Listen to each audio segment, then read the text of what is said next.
قال الله تبارك وتعالى في كلامه المجيد أعوذ بالله من الشيطان الرجيم بسم الله الرحمن الرحيم يومئذ لا تنفع الشفاعة إلا من أذن له الرحمن ورضي له قولا يعلم ما بين أيديهم وما خلفهم ولا يحيطون به علما وعنت الوجوه للحي القيوم وقد خاب من حمل ظلما ومن يعمل من الصالحات وهو مؤمن فلا يخاف ظلما ولا حزنا. اللہ تبارک و تعالیٰ نے کلام مقدس کی ان آیات مبارکہ میں ارشاد فرمایا ہے کہ یومئذ لا تنفع الشفاعۃ، اس سے مراد ہے قیامت کا. جیسا میں نے عرض کیا تھا کل کے درس میں کہ قیامت والے دن جب اللہ تبارک و تعالی تمام مخلوق کو جمع فرمائیں گے میدان محشر میں، اولین والآخرین جو ہیں سب جمع ہوں گے، انس و جن سب جمع ہوں گے، تو اس دن ایک بڑی تقسیم جو ہے وہ تو یہ ہوگی کہ ایمان والے الگ اور کفر والے الگ. یعنی ہر زمانے میں حضرت آدم علیہ السلام سے لے کر قیامت تک جتنے لوگ اپنے اپنے دور میں اپنے اپنے وقت میں اپنے وقت کے پیغمبر پر اس کی شریعت پر ایمان لائے وہ گویا مومن، اور جنہوں نے انکار کیا وہ کافر. اب ان کو قرآن پاک نے یہ بھی فرمایا ہے مومن اور کافر. فرمایا فمنکم مؤمن ومنکم کافر، کہ اللہ نے مخلوق پیدا کی، بعض ان میں ایمان والے ہیں اور بعض کفر والے ہیں. اسی کو اللہ نے لفظ شکور اور کفور سے بھی تعبیر فرمایا ہے کہ انا ہدیناہ السبیل اما شاکرا و اما کفورا، کہ ہم نے تو راستہ بدلا دیا. اللہ تبارک و تعالیٰ نے تو سیدھی راہ دکھلا دی. اب لوگ ان میں بعض ماننے والے ہیں بعض انکار والے ہیں. تو لفظ شاکر اور لفظ کفر جو ہے وہاں بھی مومن اور کافر کے معنی. اور اسی طرح اللہ تبارک و تعالیٰ نے قرآن میں یہ بھی فرمایا ہے کہ اصحاب الیمین و اصحاب الشمال. اصحاب الیمین کا معنی ہے داہنے والے. کیا معنی کہ جن کو نامہ عمل جو ہے قیامت کے دن داہنے ہاتھ میں ملے گا، ان کو کہا گیا اصحاب الیمین. اور جن کو نامہ عمل قیامت والے دن بائیں ہاتھ میں دیا جائے گا وہ ہوں گے اصحاب شمال. اچھی طرح ذہن میں بات بٹھا دیں، معنی ایک ہے. اسی کو مومن بھی کہا گیا، اسی کو شکور بھی کہا گیا، اسی کو کافر بھی کہا گیا، اصحاب الشمال بھی کہا گیا.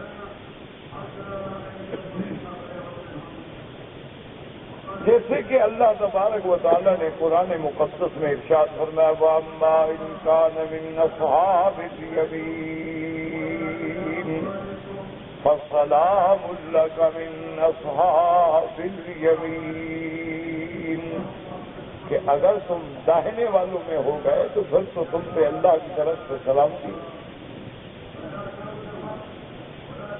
اور دوسری جگہ قرآن کہتے ہیں فَأَمَّا مَنْ أُوتِيَ كِتَابَهُ بِيَمِينِهِ،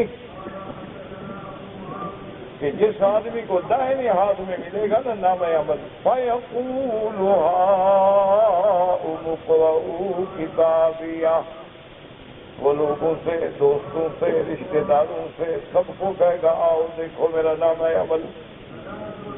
جیسے دنیا میں دیکھیں نا جو بچے امتحان میں کامیاب ہو جاتے ہیں تو اخبار لے کے بھاگتے ہیں، دیکھو میرا رول نمبر آ گیا، میرا رول نمبر آ گیا، تو اس کو جب ملے گا وہ بھی بھاگ رہا ہوگا خوشیوں میں۔ اور اس کے بعد وہ کہے گا کہ بھائی بالکل مجھے تو یقین تھا نا کہ میں نے اللہ کے دربار میں جانا ہے، میں نے اس لیے عمل کیا اور قیامت کے لیے تیاری کی، دیکھو آج میں کامیاب ہو گیا۔ وَأَمَّا مَنْ أُوتِيَ كِتَابَهُ بِشِمَالِهِ فَيَقُولُ يَا لَيْتَنِي لَمْ أُوتَ كِتَابِيَهْ، اور جس بندے کو بائیں ہاتھ میں ملے گا وہ کہے گا ہائے کاش مجھے نہ ہی ملتا تو بہتر۔ تو اب یاد رکھیں کہ اصحاب الیمین بھی وہی ایمان والے ہیں، اصحاب الشمال کفر والے، اسی کو قرآن دوسری جگہ کہتے ہیں وَأَصْحَابُ الْمَيْمَنَةِ مَا أَصْحَابُ الْمَيْمَنَةِ وَأَصْحَابُ الْمَشْأَمَةِ مَا أَصْحَابُ الْمَشْأَمَةِ، اللہ نے فرمایا کہ داہنے والے وہ تو سبحان اللہ۔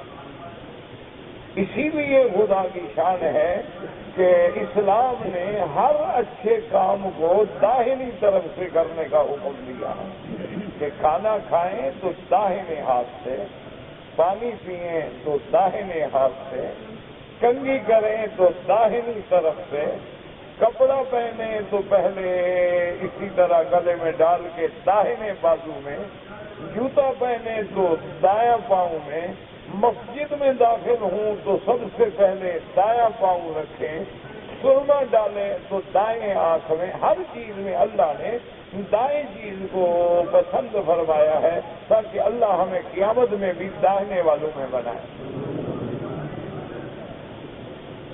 تو یہ ساری تقسیم قرآن میں موجود ہے، یاد رکھو کہ قیامت والا دن جب ساری مخلوق آ جائے گی تو پہلے تو دو حصوں میں تقسیم ہو جائے گی، ایمان والے ایک طرف، کافر ایک۔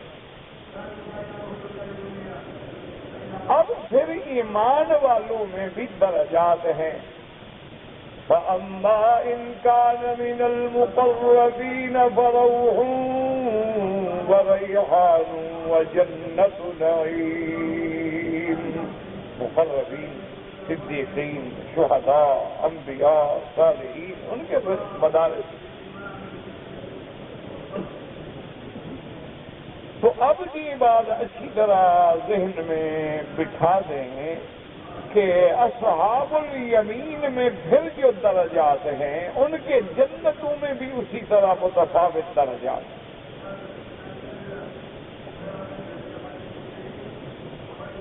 سیدنا ابن عباس رضی اللہ تعالی عنہ جو حبر المفسرین ہیں، جن کے لیے میرے آقا نے دعا کی تھی کہ اللہ میرے ابن عباس کو قرآن کا علم نصیب کروا، آپ نے اپنا ہاتھ مبارک آپ کے سینے پہ رکھا اور ہمیں اللہم علمہ التأویل۔ تو اس لیے صحابہ میں کم عمر ہونے کے باوجود قرآن کے سب سے بڑے مفسر عبداللہ ابن عباس، ویسے تو خلفائے راشدین جو ہیں وہ بھی بہت بڑے مفسر ہیں۔ اسی طرح صحابہ میں زید بن ثابت ہیں، معاذ بن جبل ہیں، ابی موسیٰ ہیں، عبداللہ ابن مسعود ہیں، رضوان اللہ علیہم اجمعین، بڑے بڑے علماء ہیں، لیکن عبداللہ ابن عباس کو اللہ نے فہم قرآن کا ایک خصوصی ذوق عطا فرمایا۔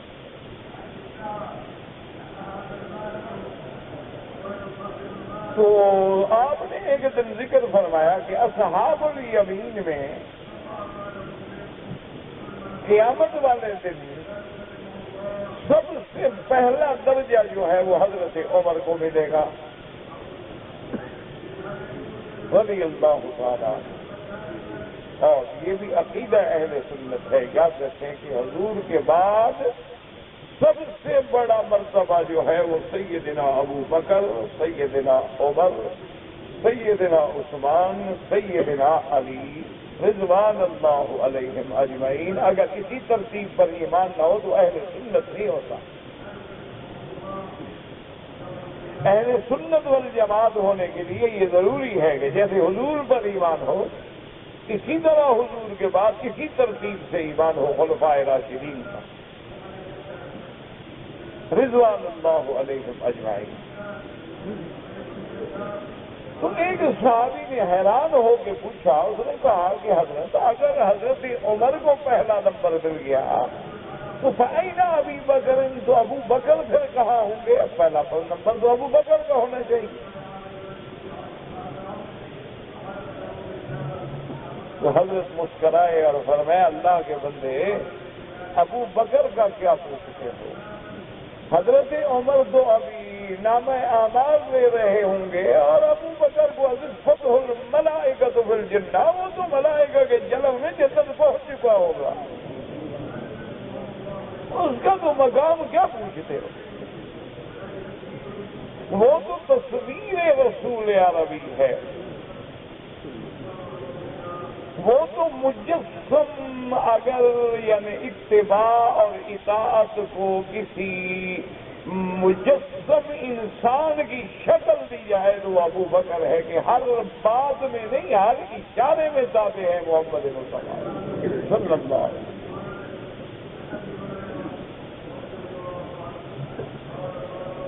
وہ تو اس طرح ہے نا کہ بالکل تمام حضور صلی اللہ علیہ وسلم کے اقوال مبارک، افعال مبارک، بلکہ اشارات کو سمجھنے والا اور اتباع کرنے والا، جس نے اپنی رضا کو حضور کی رضا میں ضم کر دیا، جس نے اپنی طاقت، دولت، مال، بیٹی، گھرانہ سب محمد عربی پہ قربان کر دیا،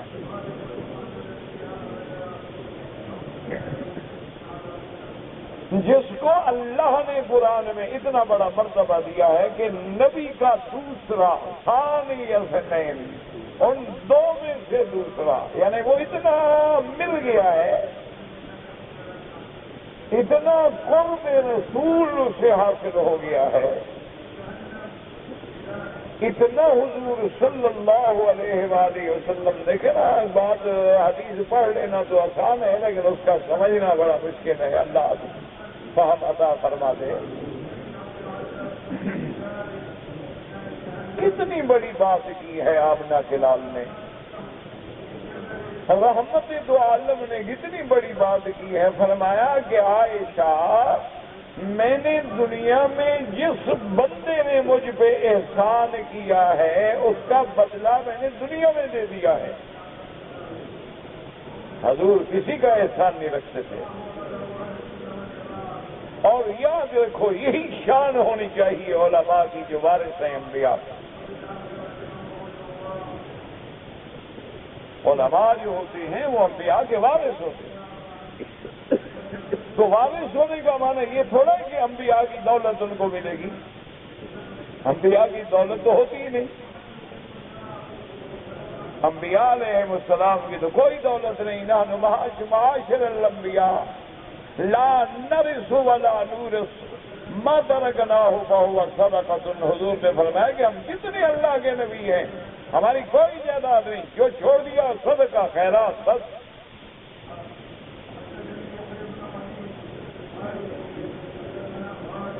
اور یاد رکھیں یہ بھی اللہ کا احسان ہے کہ انبیاء کا میراث نہیں ہوتا۔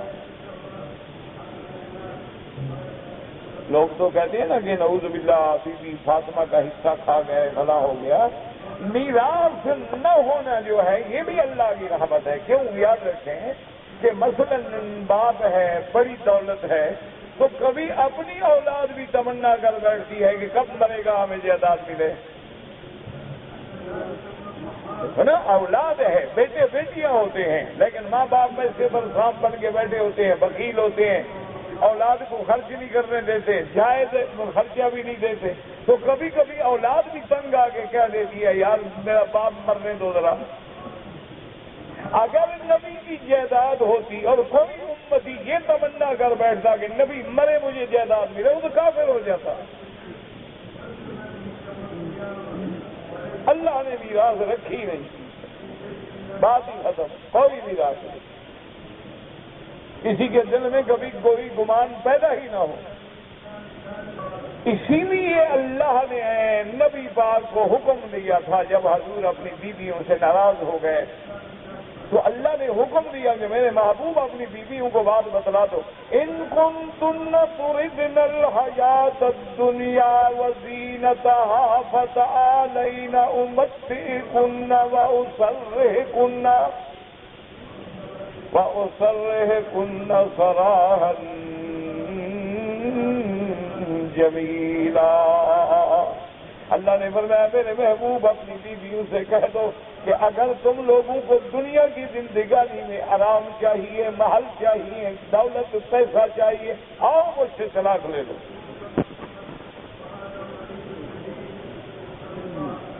اور بڑے آرام سے میں تمہیں چھوڑ دوں گا بغیر کسی جھگڑے کے۔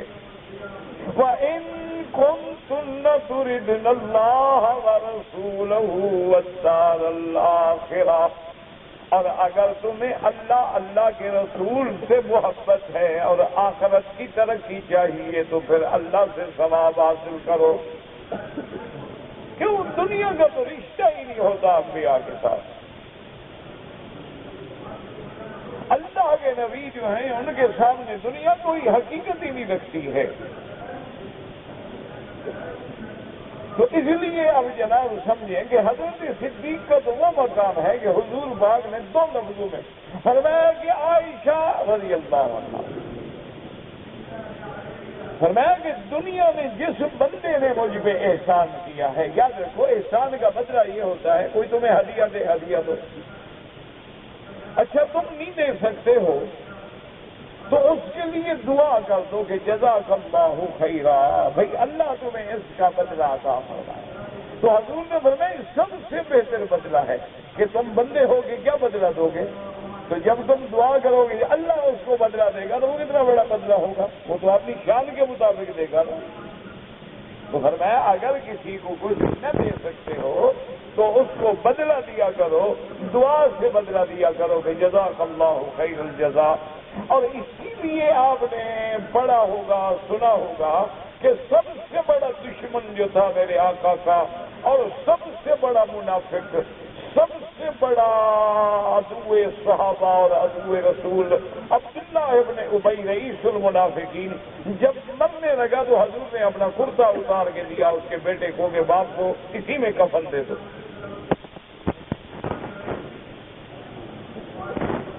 اس کرتا دینے کی وجہ بھی تھی، اس کی وجہ یہ تھی کہ جب جنگ بدر ہوئی اور جنگ بدر میں حضرت عباس بھی قیدی بنے، عباس ابن عبد المطلب جب قیدی بنے تو جنگ میں ان کی قمیض پھٹ گئی تھی۔ حضور نے فرمایا کہ کسی کے پاس قمیض زائد ہو، فارغ ہو تو میرے چاچا کو دے دو۔ عباس ابن عبد المطلب حضور کے چچا ہیں، ان کی قمیض بالکل پھٹ گئی تھی، وہ قیدی تھے بیچارے، تو انہوں نے فرمایا آقا نے کہ بھی کسی کے پاس قمیض ہو، تو اسی عبداللہ ابن ابی نے اپنی قمیض دی تھی، وہ اپنی قمیض لے آئے، انہوں نے کہا کہ یا رسول اللہ ایک تو میری باڈی بھی برابر ہے اور میرا قمیض عباس کو آ جائے گی تو یہ آپ دے دیں۔ حضور نے لے کر حضرت عباس کو دے دی، حضرت عباس بعد میں مسلمان ہو گئے، اس وقت مسلمان نہیں تھے، تو حضور پر وہ احسان تھا کہ اس نے میرے چاچا کو قمیض دی تھی، مرنے سے پہلے حضور نے اپنی قمیض دی تھی،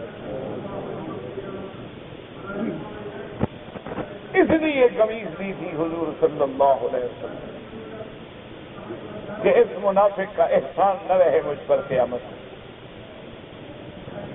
تو اس لیے حضور نے فرمایا کہ عائشہ رضی اللہ تعالی عنہا، سیدہ عائشہ سے فرمایا کہ عائشہ مجھ پر دنیا میں جتنے لوگوں نے احسان کیا ہے میں نے بدلہ دے دیا ہے، الا ابی بکر، مگر تیرے ابے کا بدلہ میں نہیں اتار سکتا۔ کتنی بڑی بات ہے، نبی کہہ رہے ہیں۔ یہ کوئی عام بندے کی زبان سے نہیں، امام الانبیاء فرما رہے ہیں کہ عائشہ الا ابی بکر، مگر تیرا باپ ابی بکر کے جو مجھ پہ احسانات ہیں ان کا بدلہ میں نہیں دے سکتا، میں قیامت میں اپنے اللہ سے درخواست کروں گا کہ میری طرف سے بدلہ اتارے ابو بکر کا۔ اب اسی سے اندازہ کر لیں کہ ابو بکر کا کیا مقام ہوگا، جس کا بدلہ احسان جو ہے وہ اللہ اتاریں گے۔ اللہ اکبر۔ تو اس لیے ہمیشہ سمجھیں کہ پھر اصحاب الیمین جو ہیں ان میں مقام ہوگا انبیاء، صدیقین، شہداء، صالحین، عباد اللہ المقربین، اولیاء اللہ، بڑے بڑے جو لوگ گزرے ہیں ان کے مرتبے اس کے مراتب ہوں گے۔ اسی طرح کافروں میں بھی پھر درجات ہوں گے کہ ایک تو عام کافر ہے، ایک فرعون ہے، شداد ہے، نمرود ہے، حامان ہے، قارون ہے، یا ان کے ہم نوا جو اس دور کے شداد فرعون ہیں، اگر اگلے زندہ ہوتے تو وہ بھی ڈوب کے مر جاتے شرم سے۔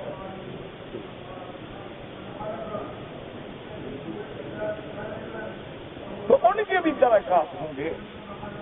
تو اب یاد رکھو بات، ایک مسئلہ سمجھ لو کہ شفاعت کا مسئلہ جو ہے نا یہ بڑا الجھ جاتا ہے لوگوں کے ذہن میں، کہ جن لوگوں کی موت کفر پہ ہو گئی ان کے لیے تو شفاعت کا دفتری دروازہ ہی بند ہے، بس ختم۔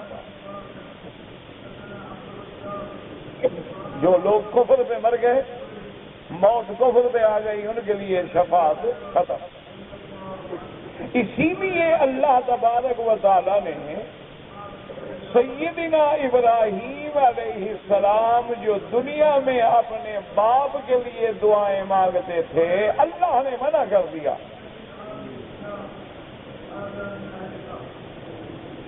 حضرت ابراہیم نے اپنے ابے سے وعدہ کیا تھا نا کہ میں آپ کے لیے بخشش مانگوں گا، اور حضرت ابراہیم اپنے وعدے پہ قائم رہے اور دعائیں مانگتے رہے کہ وَاغْفِرْ لِأَبِي، اللہ میرے ابے کی بخشش فرما دے، إِنَّهُ كَانَ مِنَ الضَّالِّينَ، وہ گم کردہ راہوں میں ہے۔ اسی طرح آپ کی دعا میں ربنا اغفر لی ولوالدی وللمؤمنین یوم یقوم الحساب، لیکن جب آزر کی موت کفر پہ آ گئی، کافر ہو کے مر گیا، اللہ نے فرما دیا بس، جب تک زندہ تھا اجازت کی کہ شاید اللہ اس کی ہدایت کر دے، اب وہ کفر پہ مر گیا، اب ابراہیم اب اس کے لیے دعا نہیں ہو سکتی۔ ما کان استغفار ابراہیم لأبیہ الا عن موعدۃ وعدہا ایاہ فلما تبین انہ عدو للہ تبرأ منہ ان ابراہیم لحلیم اواہ منیب۔ اللہ تبارک و تعالیٰ نے فرمایا کہ میرے ابراہیم کی بخشش مانگنا بھی ایک وقت تک تھا، جب یہ بات پکی ہو گئی کہ وہ اللہ کا دشمن ہے، وہ کفر پہ مر گیا، تو اب ابراہیم کی بھی برات ہو گئی، بس ختم۔ تو اب بھی مسئلہ سمجھ لو کہ اگر کسی کے والدین خدا نہ کرے کافر ہیں، کسی کے بہن بھائی خدا نہ کرے کافر ہیں، ان کے لیے جب تک زندہ ہے دعا مانگ سکتا ہے کہ اللہ ان کو ہدایت دے، اللہ ایمان نصیب فرما، اللہ ان کو ایمان کی دولت نصیب فرما، لیکن جب کفر پہ مر جائیں تو اب ختم ہو گئی۔ اب ان کے لیے یاد رکھو، جب دنیا میں کافروں کے لیے دعا نہیں مانگ سکتے ہو تو قیامت میں شفاعت کیسے ہوگی؟ لہذا قیامت میں کافروں کی شفاعت کا قصہ ہی ختم۔ اس لیے قرآن نے واضح کر دیا نص قطعی کہ لا تنفعهم شفاعت الشافعین، کافروں کو کوئی سفارش پیدا نہیں دے گی، کافر اگر فدیہ دے کے چھوٹنا چاہے، اللہ نے فرمایا ساری زمین اگر سونے چاندی کی بھر کے فدیہ دینا چاہے عذاب سے، وہ بھی قبول نہیں ہوگا۔ اگر کوئی چاہے، جیسے دنیا میں باپ سے غلطی ہوتی ہے، بیٹا اپنے سر پہ رکھ لیتا ہے کہ جی یہ قتل میرے باپ نے نہیں کیا، میں نے کیا، تاکہ میرا پورا باپ جو ہے وہ سزا سے بچ جائے۔ لیکن قیامت میں کوئی کہے کہ میرے باپ بیٹے اولاد کام آ جائے، وہ بھی کام نہیں آئے گی۔ یوم لا ينفع مال ولا بنون، اس دن نہ مال فائدہ دے گا اور نہ اولاد فائدہ دے گا۔ یوم یفر المرء من اخیہ وامہ وابیہ وصاحبتہ وبنیہ، ہر آدمی ایک دوسرے سے بھاگ جائے۔ اب شفاعت کس کے لیے ہوگی، کیسے ہوگی، کون کرے گا اور اس کے شرائط کیا ہوں گے، سمجھے۔ یہ بہت ہی بنیادی اور اہم مسئلہ ہے، توجہ کریں گے انشاءاللہ تو بات سمجھ آئے گی، اور اگر خیال ہو کہ پتہ نہیں میری سیٹ کب ہوگی تو پھر نہیں سمجھ آئے گا۔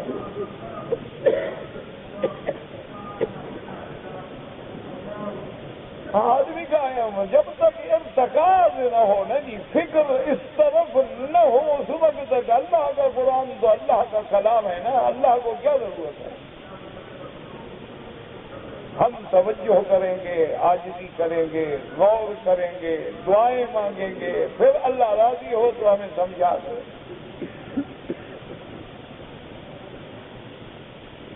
تو اس لیے ہم سمجھیں جناب کہ یہی وہ بنیادی مسئلہ ہے جس پہ بہت سارے میرے بھائی جو ہیں بعض غلط فہمیوں کی بنا پر اور بعض جاہل میرے جیسے مولویوں کی بنا پر راستے سے بھٹک گئے۔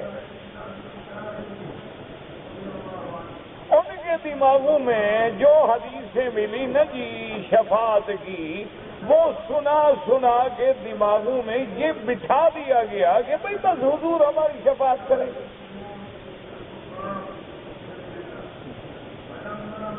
اور میاں چھوڑو گناہوں کا کیا ہے، او بابا جتنے گناہ ہو جائیں رحمت یا رحمت للعالمین ہماری شفاعت کر دیں گے۔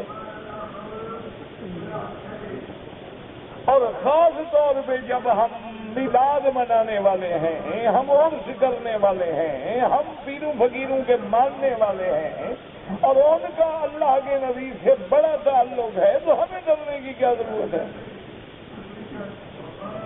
ایک تو یہ دماغوں میں بیٹھ گیا ہے کہ ہم جو مرضی آئے گناہ کریں، اللہ ارحم الراحمین ہے، محمد مصطفیٰ رحمت للعالمین ہے، لہذا ہمیں تو جہنم میں جانے کی ضرورت ہی نہیں ہے، ہم تو بالکل حضور چھڑوا دیں گے۔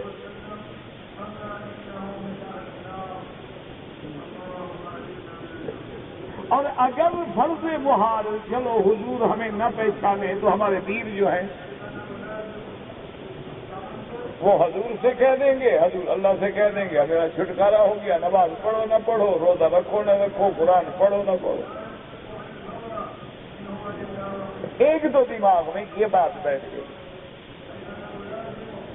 جس کی وجہ سے لوگ گناہوں پہ جری ہو گئے ہیں، بہادر ہو گئے ہیں کہ ہر وقت گھر میں سود ہے، جوا ہے، رشوت ہے، حرام ہے، شراب ہے، بڑی بڑی گیدرنگ ہے، پارٹیاں ہیں، ڈانس ہیں، اور بس جناب وہ جی بس 12 کو جھنڈیاں لگاؤ، میلاد بناؤ، سرکار راضی ہو جائیں بس۔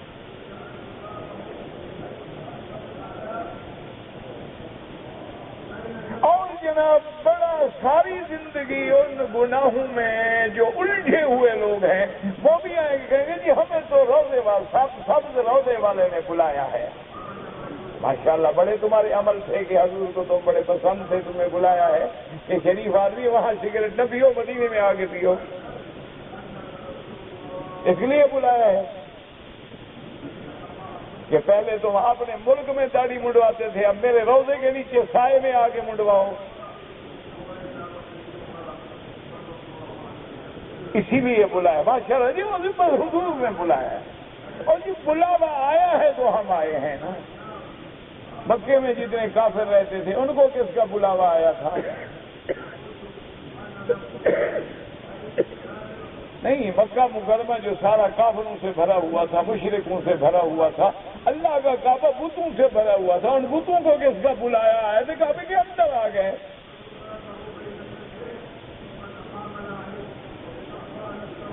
یہ محض جھوٹے تصور ہے جو غلط قسم کے غلط کار مولویوں نے اپنے حلوے مانڈے برقرار رکھنے کے لیے بڑے صنعت کاروں کو، ملانروں کو، دولت والوں کو اس دھوکے میں ڈال دیا ہے کہ جی آپ کو کیا فکر ہے، سبحان اللہ، آپ تو بڑے سخی ہیں، بس رمضان میں لنگر لگا دیں۔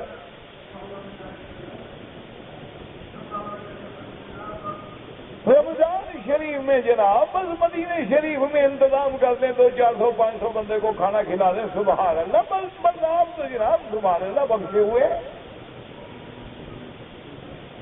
آپ تو 200-400 آدمی کو کھانا کھلاتے ہیں نا، حضور کے دادا 100 اونٹ ذبح کر کے اس کے شوربے میں سرید بنا کے حاجیوں کو کھلاتے تھے، 100 اونٹ، لیکن گئے جہنم میں۔ یہ بھی ہمارے پاس ہے گمراہی کا سب سے، جب تک قرآن کا ختم نہ ہو، ختم شریف کرانا ہے۔ اچھا، کرائے کے مولوی بھی موجود ہیں، طالب بھی موجود ہیں، ان کو بلا لیا جاتا ہے، جی صاحب کی کوٹھی میں ختم ہونے کا، سبحان اللہ، بالکل جی ضرور آئیں گے، ان کو پتا ہے 5-4 کھانے ہوں گے، اور جاتے وقت 500,000 کا ایک لفافہ بھی جیب میں ڈالیں گے، کیوں نہ آئے؟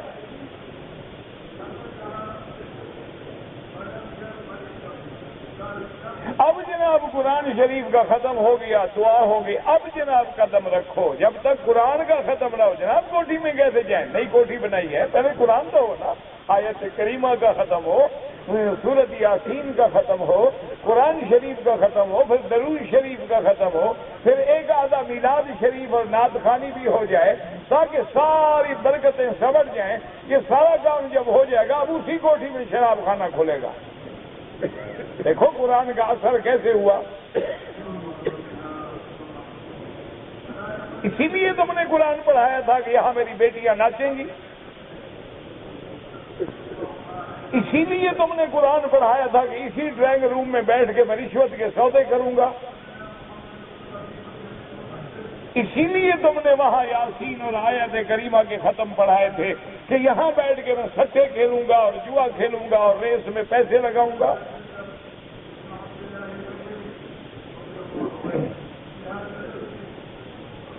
تو یہ ایک بڑا دھوکھا ہے جس نے لوگوں کو اللہ معاف کرے گمراہ کر دیا ہے۔ وہ کہتے نہیں عمل کی ضرورت ہی نہیں، اور ان کو وہ حدیثیں بھی سنا دی جاتی ہیں کہ بابا عمل سے کوئی نہیں بخشا جائے گا، بخشا جائے گا اللہ کی رحمت سے، اور اللہ کی رحمت تو کتے کو پانی پلانے سے بھی آ جاتی ہے، تم تو 200 بندے کو کھانا کھلا رہے ہو۔ بس وہ دماغ میں کھنڈاس آ گیا کہ میں جو کچھ کرتا رہوں 200 بندہ میرے لیے دعا کر رہا ہے۔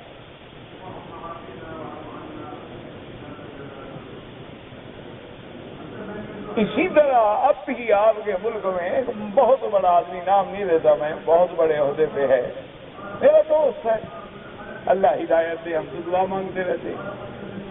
اس کو جب کسی آدمی نے نصیحت کی کہ بھائی تم نماز تو کم از کم فرض ادا کر لیا کرو، کہ یار مکی صاحب سے میری دوستی ہے، میرے لیے وہ جو پڑھتے ہیں، اب دیکھیں یعنی خود تو کیا، مجھے بھی لے کے جانا چاہتا ہے، خود تو ڈوبے ہیں سنم، تم کو بھی لے ڈوبیں گے۔ اچھی دوستی کام آ گئی نا۔ اب یہ تصور ختم کریں، اب بات سمجھیں کہ حضور کی فرمان کو دماغ کی کھڑکیاں کھولیں تو بات فرمایا یا فاطمہ بنت محمد صلی اللہ علیہ وسلم سلینی من مالی ما شئتی۔ آپ نے فرمایا بی بی فاطمہ تم میری بیٹی ہو، جو کچھ دنیا میں مانگو میں تمہیں دے دوں، لیکن قیامت میں عمل سے چھوٹو گی۔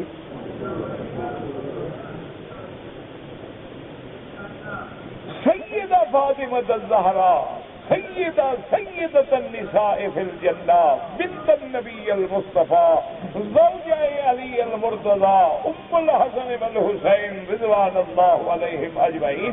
اتنا بڑا مرتبہ ہے. اس کو تو حضور کہیں کہ بیٹی دنیا میں کچھ مانگنا ہے مانگ لو، لیکن قبر کے لیے تیاری کرو. اللہ کا نبی اپنی بیٹی کو تو یہ فرمائے اور تمہیں مولوی مکی نماز پڑھتا ہے تم چھوٹ جاؤ گے، یا تمہیں کوئی پیر شاہ، یہ دماغوں سے ایک غلط بات نکال لو. نمبر 1 غلط بات. نمبر 2 جو غلط بات ہے وہ یہ ہے کہ لوگوں کے دماغ میں یہ ہے کہ انبیاء اور اولیاء جب شفاعت کریں گے ان کی شفاعت کو تو اللہ ٹال ہی نہیں سکتا نا. جس کو علماء کتابوں میں کہتے ہیں شفاعت قہری. کیا مانا ہے؟ یعنی ان کا اتنا زور ہے کہ ان کی بات کو کون ٹالے. یوں سمجھیں کہ آپ کو ایک تھانے دار کے پاس کام ہو اور آپ کا تعلق جو ہے وہ ایس پی یا ڈی آئی جی سے نکل آئے تو آپ کہتے ہیں یار اطمینان کرو، چھوڑو یار، تھانے دار کیا ہے، میرا ڈی آئی جی دوست ہے، میں کہتا ہوں اس کا ایک فون کی مار بھی نہیں ہوتا تھانے دار. یار پہلے تو شاید فون بھی نہ کرنا پڑے، اس کو اتنا پتہ لگ گیا نا کہ میں فلانے کا دوست ہوں تو وہ ادھر کا رخ بھی نہیں کرے گا، ورنہ تو ایک ٹیلی فون کی ضرورت ہے نا. کیا مانا اس کے دماغ میں یہ ہوتا ہے کہ ڈی آئی جی بڑے عہدے پہ ہے، تھانے دار چھوٹے عہدے پہ، اس کی کیا طاقت ہے کہ ڈی آئی جی کی بات نہ مانے. اب جو یہ عقیدہ رکھے کہ نبی کی بات یا ولی کی بات اللہ ٹال ہی نہیں سکتے تو مانا کیا ہوا؟ اللہ چھوٹا ہو گیا، یہ بڑے ہو گئے، ایمان تو ختم ہو گیا. بات کو سمجھو خدا کے لیے. ایک سفارش ہے زور والے کی کمزور سے، یہ بھی تو شفاعت ہے کہ بڑا آدمی چھوٹے کو کہہ دے. آئی جی کسی ڈی ایس پی کو فون کر دے کہ فلاں میرا عزیز ہے، خیال رکھیں. سفارش تو یہ بھی ہے. ایک سفارش ہے برابر والے کی کہ کام ایس پی کے پاس ہے، سفارش بھی ایس پی کر رہا ہے تو آپ کہتے ہیں یار وہ کولیگ ہیں، اکٹھے رہے ہیں، ہم مرتبہ ہیں، ہم عہدہ ہیں، ایک دوسرے کے پاس کام پڑتے رہتے ہیں، اس کے کہنے سے بھی کام ہو جائے گا، یہ بھی سفارش ہے. تو اب اگر کسی کے دماغ میں ہو کہ انبیاء اولیاء کی بات اللہ ٹال ہی نہیں سکتے تو نعوذ باللہ میں اللہ تو کمزور ہو گیا. اولیاء انبیاء کی طاقت بڑھ گئی، ایمان ختم ہو. اچھا کوئی یہ سمجھے کہ نہیں بہرحال انبیاء اولیاء بڑے تو نہیں ہیں لیکن برابر کی چوٹ ہے، تو تب بھی ایمان ختم ہو گیا. اللہ کے برابر کوئی نہیں ہو سکتا ہے. نہیں سکا مثل ہی شے، اس کی تو کوئی مثل ہی نہیں دنیا میں، اس کی تو کوئی شبیہ نہیں دنیا میں. تو اب بات کو سمجھے اچھی طریقے سے کہ یہ شفاعت بھی نہیں ہوگی. شفاعت کیسے ہوگی کہ شفاعت بھی ایک عرض ہوگا ایک عاجز کی طرف سے اس مالک الملک کی درگاہ میں، چاہے تو مان لے چاہے تو نہ مانے. اب دیکھیں نا نوح علیہ السلام نے بیٹے کے لیے مانگا کہ نہیں؟ اللہ کے قرآن میں ہے نوح علیہ السلام کا بیٹا جب ڈوبنے لگا تو قرآن میں موجود ہے انہوں نے اللہ سے فریاد کی ہے کہ نہیں کی؟ اللہ نے مان لیا. حالانکہ نوح علیہ السلام تو اول رسول، پہلا رسول ہے، پہلا نبی ہے، اتنا بڑی شان ہے، لیکن اللہ نے صرف یہ نہیں کہ بات نہیں مانی بلکہ یہ بھی فرما دیا قال یا نوح انہ لیس من اہلک انہ عمل غیر صالح فلا تسألن ما ليس لك به علم إني أعظك أن تكون من الجاهلين. کتنا سخت حکم ہے. میں خبردار ہے نہ سوال کرنا مجھ سے. تمہارا بیٹا بطور نسب ہوگا، لیکن جب عقیدہ بگڑ گیا تو خلاص تمہاری فرشتے ہم نے کاٹ دیا. یہ جو لوگوں کے دماغ میں ہوتا ہے نا، میں تو مولوی کا بیٹا ہوں، میں تو صاحب زادہ ہوں، میں پیر کا بیٹا ہوں، وہاں تو جناب نبی کا بیٹا بھی نہیں چھوٹا. تو مولوی اور پیر کے بیٹے کا کیا ہوگا؟ تو اس لیے ہمیشہ یاد رکھیں کہ نوح علیہ السلام نے مانگا ہے لیکن نہیں قبول. اچھا اب دیکھیں کہ اللہ کے قرآن میں یہ یعقوب علیہ السلام مانگتے رہے، آنکھیں رو رو کے سفید ہو گئی، لیکن کب قبول فرمائی؟ جب بچپن سے لے کر حضرت یوسف جوان ہو گئے، بادشاہ بن گئے، اب جا کے دعا منظور ہوئی. دعائیں مانگتے مانگتے پیغمبر کی قبر جھک گئی، آنکھیں سفید ہو گئی. پھر جا اللہ کی مرضی. ہم کہتے ہیں جناب بڑی دعائیں کی ہیں قبول نہیں ہوتی. اللہ کے بندے پہلے زبان گندی ہے، جب برتن گندا ہو تو دودھ تو فوراً پلید ہو جائے گا، دعائیں کیسے قبول ہوں؟ اس لیے اچھی طرح دماغ میں بٹھا لیں کہ اس پر پہلا مسئلہ سمجھ لیں کہ شفاعت برحق ہے.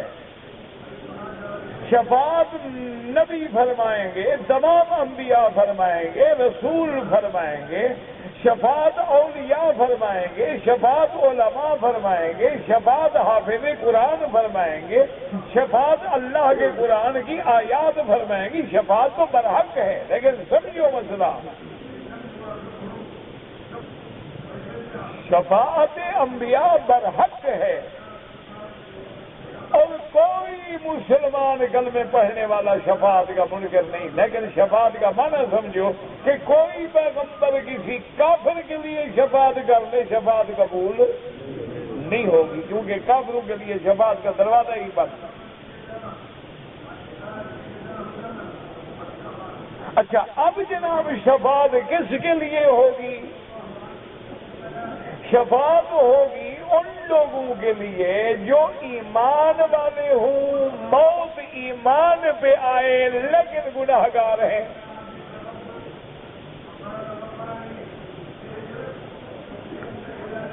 اس لیے حضور نے فرمایا شفاعتی لامتی، میری شفاعت میری امت کے کبائر والوں کے حق میں ہوگی. ایک بندے نے گناہ کیا، اللہ معاف کرے، اچھا توبہ کر دی، گناہ ختم. تم بھی اللہ کے کعبے میں کھڑے ہو، دل سے ایک دفعہ توبہ کر دو، استغفر اللہ. نہیں، زبردستی نہیں، جس کا دل کرے وہ کرے. یہ زبردستی نہیں ہوتی. دل چاہتا ہو کر لو، نہ چاہتا ہو تو چلو ابھی مقابلہ کرو اللہ سے بات لینے.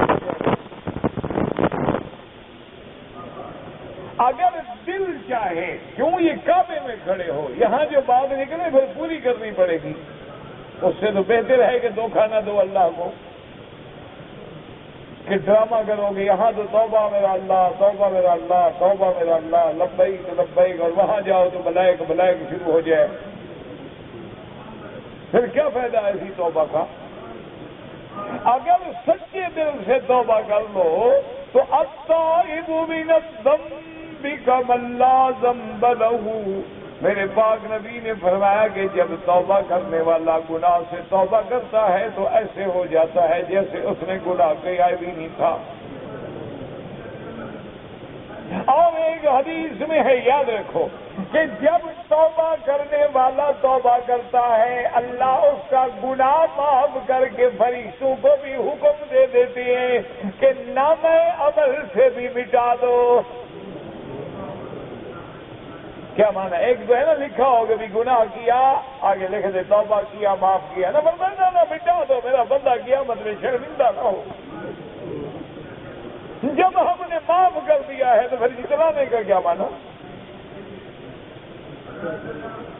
اس لیے لاکھ ساری زندگی گناہوں میں گزر جائے سچے دل سے، ایک دفعہ توبہ کر لو، اللہ فرماتا ہے میرے بندے جب تم توبہ کرتے ہو تو میں خوش ہوتا ہوں۔ اب اللہ کو چاہو تو خوش کر لو، چاہو تو ناراض کر لو۔ استغفر اللہ الذی لا الہ الا هو الحی القیوم واتوب الیہ۔ اور توبہ کے لیے شرط ہے، یاد رکھو کیا معنی؟ توبہ کا معنی گناہ کو چھوڑ دے، اور گناہ جو ہو گیا اس پہ شرمندگی محسوس کرے، اور آئندہ اس گناہ کو نہ کرنے کا وعدہ کرے، پھر توبہ قبول ہوتی ہے۔ یہ توبہ نہیں ہوتی میرا اللہ لاکھ توبہ، کروڑ توبہ، 1 کروڑ توبہ، 10 کروڑ توبہ، یہ کوئی توبہ شوبہ نہیں۔ یہ تو توبہ اللہ کے عذاب کو دعوت دینے والی بات ہے کہ توبہ کر رہا اللہ میری ہر گناہ سے توبہ ہے، ڈبی سگریٹ کی جیب میں ہے، ہر گناہ سے توبہ، تو گناہ تو جیب میں کھڑا ہے۔ یا اللہ میری ہر گناہ سے توبہ ہے، حرام کے پیسے جیب میں ہیں۔ یا اللہ میری ہر گناہ سے توبہ ہے، اور دل میں سوچ رہا ابھی نکل کے حرم کے باہر ایک اچھی دکان ہے وہاں داڑھی منڈواؤں گا۔ آج دیکھا تھا کرسیاں ٹھیک ٹھاک ہے، صابن بھی اچھا لگائے گا، تاکہ مکے مدینے کی مٹی بھی تو قیامت میں گواہی دینا کہ مولا یہ وہ بندہ ہے جیسے تیرے نبی کی سنت کو یہاں بھی نہیں معاف کیا۔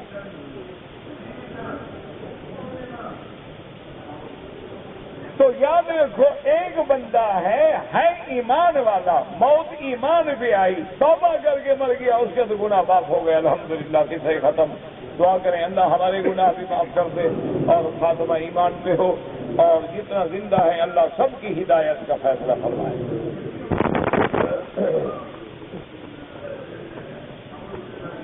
بہرحال اگر اس مکے میں آیا ہے 30 دن کے لیے، 6 دن مدینے میں رہا، باقی مکے میں رہا، وہ نماز پوری پڑھے گا۔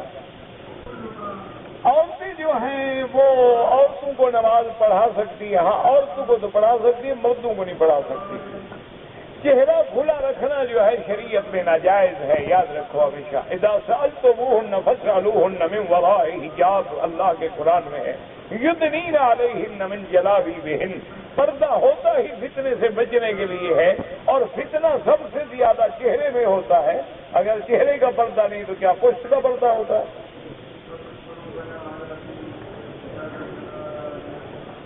کہتے جی ہمارے ملک میں رواج ہے، کہتے ہیں یہ چودھری کا بندہ ہے، یہ فلاں ملک، یہ مجازی بات ہے، ورنہ یہ نہیں سمجھتے نعوذ باللہ کہ چودھری خدا ہے، ایک رواجی کلمہ ہے۔ ویسے نہ کہو تو بہتر ہے، لیکن جو کہتے ہیں وہ بھی ایک رواج ہے۔ طواف کرنے سے اگر ایک غلام ولد اسماعیل سے خرید کر کے آزاد کیا جائے تو جتنا اس کا ثواب ہے اتنا طواف کا ثواب ہے۔ کہتے جی ایک حافظ قرآن ہے، 2 حج کیے ہیں، 5 عمرے کیے ہیں، اس کو بیوی کہتی ہے کہ مجھے حج پہ لے چلو، اللہ اس کو توفیق دے، نہ پابند تو نہیں بیوی کو لے کے جانے کا، یہ تو نہیں ہے۔ بیوی اگر امیر ہے، اب صاحب دولت ہے، اس پہ حج فرض ہے، نہیں تو کوئی حج فرض نہیں۔ اور خاوند احسان کرے تو مہربانی نہ کرے تو کوئی گناہ نہیں، کوئی ضروری تھوڑا کہ جب حج پہ جاؤ بیوی کو لے کے جاؤ۔ اگر وطر میں 3 رکعتیں ملا کے پڑھے میرا بھائی، وہ بھی حدیث میں ثابت ہے، 2 رکعت میں سلام کرنا بھی ثابت ہے۔ ان جھگڑوں میں نہ پڑھو، یہ امت کو لڑانے کے لیے لوگوں نے بنا دیے ہیں، ورنہ بھی یہ افضل اولا کا مسئلہ ہے، اللہ کو وہ بھی قبول ہے انشاءاللہ جو تم پڑھتے ہو وہ بھی قبول ہے، کوئی جھگڑا نہیں۔ یہ جھگڑے وہ مولوی بناتے ہیں، کوئی سے دکانداری بن جائے، کوئی پارٹی بن جائے، جھگڑا ہوگا تو پھر ایک الگ الگ گروپ بنے گا نا۔ اعلیٰ اولا کے مسئلے، افضل غیر افضل کا مسئلہ ہے، ایک کے نزدیک 3 رکعتیں ملا کے پڑھنا افضل ہے، ایک کے نزدیک 2 سلام پڑھتے تو وہ بھی 3 ہے نا، 2 پر سلام پھیر کے پھر 1 پڑھتے ہیں، سلام 2 ہو گیا تم نے 1 دفعہ سلام کر دو، بات کچھ بھی نہیں ہے الحمدللہ۔ اگر ایک آدمی جدے میں رہتا ہے اب وہ عمرہ کرنا چاہتے ہیں، اس کے لیے بہتر یہ ہے کہ ابھی عمرہ نہ کرے، حج کے مہینوں کے بعد کرے۔ اگر عمرہ کر لے گا تو پھر حج اس کا تمتع بن جائے گا، یعنی پھر حج میں اس کو بکری رکھنی ہوگی۔ لوگوں کے دماغ میں یہ آ گیا اب جو عمرہ کرے وہ بکری دے گا، یہ مانا نہیں ہے، تم عمرہ کرو، جا رہے ہو چلے جاؤ، بس کوئی مسئلہ نہیں۔ مغرب کی اذان کے بعد 2 رکعت پڑھنا جو ہے کوئی ضروری نہیں۔ امام ابو حنیفہ رحمۃ اللہ علیہ کے نزدیک تو بلکہ بالکل نہیں، وہ کہتے ہیں مغرب کے بعد پڑھے۔ باقی ائمہ فرماتے ہیں بین کل اذانین رکعتین کے 2 رکعت اذان اور تکبیر کے درمیان میں سنت پڑھ لی جائے، یہ بھی وہی اولا افضل۔ پڑھ لیا، جھگڑا نہ کرو، نہ پڑھے تو گلے میں رسا نہ ڈالو۔ مسجد عائشہ سے عمرہ کرنا جو ہے امام ابو حنیفہ اور امام شافعی کے نزدیک جائز ہے۔ امام احمد بن حنبل فرماتے ہیں کوئی عذر ہو ورنہ نہیں۔ کہتے ہیں جی میں کراچی گلشن اقبال کا رہنے والا ہوں، میں طالب العلم حدیث کا بننے، آپ کے گلشن اقبال میں ماشاءاللہ بڑے مدرسے ہیں، مولانا نظر ولی خان کا مدرسہ ہے، حضرت حکیم اختر صاحب کا مدرسہ ہے، بڑے بڑے مدرسے ہیں، وہاں علم حاصل کرو ماشاءاللہ، وہاں تربیت بھی ہے، علم بھی ہے، علماء بھی ہیں ماشاءاللہ، دین کی تربیت کرنے والے لوگ بھی موجود ہیں۔ پہلے اپنے آپ کو کچھ بناؤ پھر ادھر آنا۔ کہتے جی کہ ایک نابینا شخص نے تراویح کی نماز پڑھائی لیکن سجدہ تلاوت میں سجدہ نہیں کیا، نماز تو ہو جائے گی، آپ بعد میں سجدہ کر لیں۔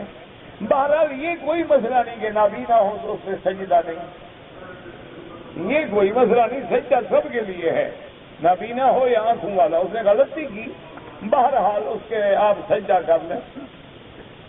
طواف کے درمیان موبائل فون سننا بالکل غلط بات ہے، کوئی اہم بات ہے، کوئی نعوذ باللہ ایمرجنسی ہے، بتائیے تھوڑا کہ گپے مارتے رہو۔ طواف کے دوران میں اگر قرآن پڑھتے رہیں بالکل جائز ہے۔ مقصرین کا معنی بال کٹانے والے، محلقین کا معنی استرا پھروانے والے، استرا پھروانا افضل ہے، کٹوائیں تو سارے سر سے کٹوائیں۔ یہ لوگ جو ٹک لگاتے ہیں ادھر سے 2 بال، ادھر سے 2 بال، ادھر سے 2 بال، بکری دم دینی پڑتی ہے۔ اگر کہتے صدقہ فطر کے بجائے یعنی غلے کے بجائے پیسہ دیا جائے، امام ابو حنیفہ رحمۃ اللہ علیہ کے نزدیک جائز ہے۔ امام احمد بن حنبل رحمۃ اللہ علیہ فرماتے ہیں کہ لازم غلہ دے یا چاول دے یا زبیب دے یا کھجور دے یا کوئی چیز دے۔ تراویح پڑھنے والے امام کے پیچھے کوئی آدمی عشاء کی نماز پڑھ لے، امام ابو حنیفہ فرماتے ہیں کہ اس کی نماز ادا نہیں ہوگی، کیونکہ پڑھانے والا جو ہے امام سنت پڑھ رہا ہے اور مقتدی فرض پڑھ رہا ہے، لیکن حنابلہ کے نزدیک جائز ہے۔ وہ فرماتے ہیں کہ اقتدا ہو سکتی ہے، یہ مسئلہ کتابوں میں موجود ہے، اقتدا اور مفترض خلف المتنفل، یہ بھی وہی اعلیٰ اولا کا مسئلہ ہے، کوئی جھگڑے کا مسئلہ نہیں ہے۔ نماز تو پڑھ رہا ہے نا، تو مولوی یہ کرو جو نماز نہیں پڑھتا خدا کے لیے اس کو اندر لے آؤ، جو پڑھ رہا ہے اس کے گلے نہ پڑھو اللہ کے لیے، اس کو پڑھنے دو جیسے پڑھتا ہے، پڑھ تو رہا ہے نا، خدا کے گھر میں تو آ گیا ہے، اس کو آپ مسئلے بدلا کے یہ نہ کرو کہ نماز پڑھنے چھوڑ کے مسجد چھوڑ کے بھاگ جائے بیچارہ، وہ کہے کہ مولوی کچھ کہتا ہے، ایک مولوی کچھ کہتا ہے، حالانکہ کوئی کچھ نہیں کہتا، یہ فروعی مسئلے ہیں۔ اب دیکھو نا نماز مغرب کی کتنے رکعتیں ہیں؟ ہاں جی، آج تک کسی نے کہا ہے کہ 4 پڑھو، تو ہمیشہ یاد رکھو بنیاد میں کہیں بھی جھگڑا نہیں ہے۔ ہمارے ایک دوست نے اپنی بیوی کو 3 طلاق دے دی، حنفی مسلک میں تو میرا بھائی گنجائش کوئی نہیں، اہل حدیث علماء سے جا کے پوچھے، شاید اللہ کرے تیرے لیے کوئی رستہ نکل آئے، ورنہ حنفی تو بڑے سخت ہیں، وہ 3 کو 3 شمار کرتے ہیں، 1 نہیں مانتے۔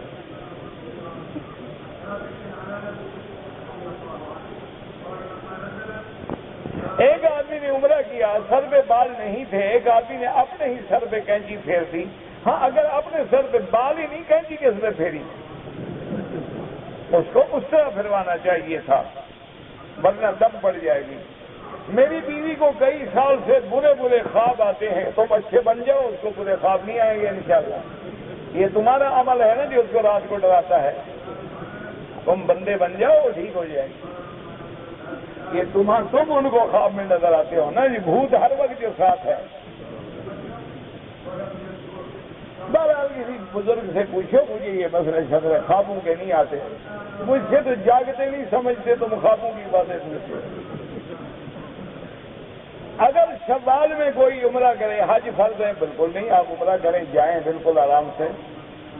نماز عصر کے بعد اگر طواف کریں، حنفی مسلک میں 2 رکعت مغرب کے بعد پڑھیں، باقی ائمہ کے نزدیک حرم میں ہر وقت جائز ہے۔ کہتے جی کہ ایک مدت سے آدمی نے بیوی سے کہا کہ اگر اپنے سسرال فون کرو گی تو طلاق دے دوں گا، اس سے طلاق نہیں پڑتی۔ دے دوں گا کہا نا، دے تو نہیں دی گا، لیکن ایسے جھگڑے نہ کیا کرو، آخر اس کا ماں باپ ہے، تم اپنے ماں باپ کو فون کرو، بیوی کرے طلاق، کوئی عقل کرو۔ کہتے جی کہ ہماری فلائٹ جو ہے دن کے 1:15 بجے جدہ سے ہم کراچی جائیں گے، تو آپ راستے میں ہوائی جہاز میں نمازیں پڑھ لیں، کوئی مسئلہ نہیں۔ اگر ہوائی جہاز میں نہ پڑھ سکو تو پھر اتر کے قضا پڑھو۔ اگر امام نے سجدہ تلاوت میں رکوع کیا، مقتدی سجدے میں چلے گئے، اگر مقتدی انہیں رکوع نہیں کیا تو نماز نہیں ہوگی، پھر نماز دہرانی ہوگی۔ اگر ایک آدمی کو احرام باندھا ہوا ہے، مسجد میں سو گیا، احتلام ہو گیا، کوئی بات نہیں، باہر جا کے غسل کرے، احرام کے کپڑوں کو دھو کے صاف کر کے باندھ لے، آج عمرہ پورا کرے، یہ اس کے بس میں تھوڑا ہے۔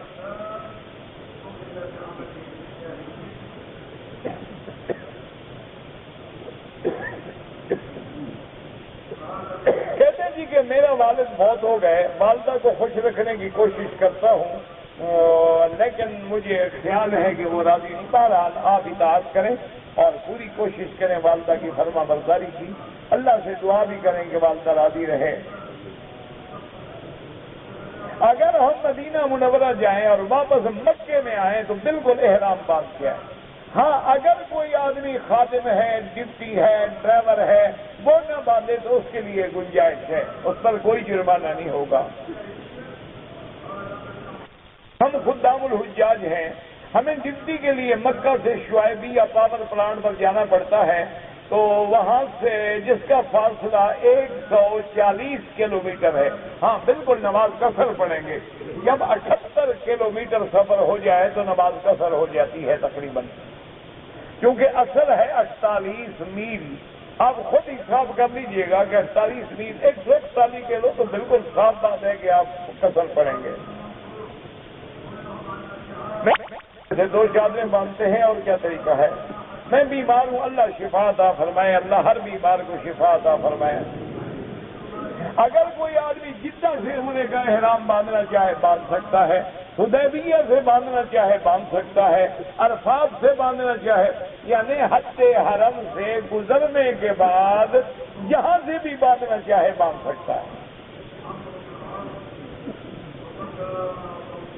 اگر ایک آدمی مدینہ منورہ سے آیا، اس نے مدینہ منورہ کے میقات سے احرام نہیں باندھا، آ کے مسجد عائشہ سے باندھا تو ایک بکری دم پڑ گئی۔ میقات مدینہ ہے، مسجد عائشہ میقات نہیں۔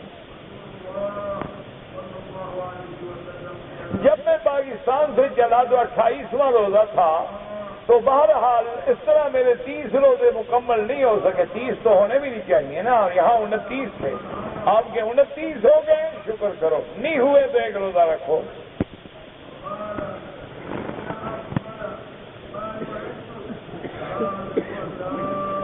یہ میں نے بتا دیا، ٹک لگوائے تو دم بڑھ جاتی ہے، نہ کٹوائیں، کٹوانے ہیں تو سارے سر کے بال کٹوائیں، کے بال بیماری کی وجہ سے چھوٹے ہو جائیں، بہرحال جہاں تک بال ہیں وہاں سے تھوڑے سے کاٹ دیں۔ میں نے روزہ رکھا، اس کے بعد مجھے 2 دفعہ قے آ گئی، تو انشاءاللہ تمہارا روزہ ہو گیا، لیکن بعض فقہا فرماتے ہیں کہ قے منہ بھر کے آئی یا تھوڑی آئی، اگر تھوڑی آئی تو روزہ نہیں ٹوٹا، اگر بے ساختہ آئی اور منہ بھر کے آئی تو کہتے ہیں ٹوٹ جاتا ہے، کہ کچھ حصہ پھر اندر چلا جاتا ہے واپس، اگر واپس گیا تو روزہ ٹوٹ گیا، پھر آپ روزہ قضا کریں۔ سفر کی تھکاوٹ تھی، عمرہ کرنے سے پہلے احرام کھول کے غسل کر لیا، کوئی حرج نہیں، لیکن اگر غسل خوشبو والے صابن سے کیا تو دم بڑھ جائے گی۔ عورتیں جب طواف کریں بالکل پردہ کریں.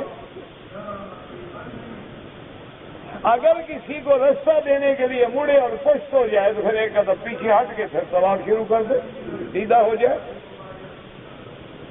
دوران طواف قرآن اٹھا کے پڑھیں, بھائی جائز تو ہے لیکن کوئی ضروری نہیں. افضل یہ ہے کہ سبحان اللہ, الحمدللہ, لا الہ الا اللہ, اللہ اکبر.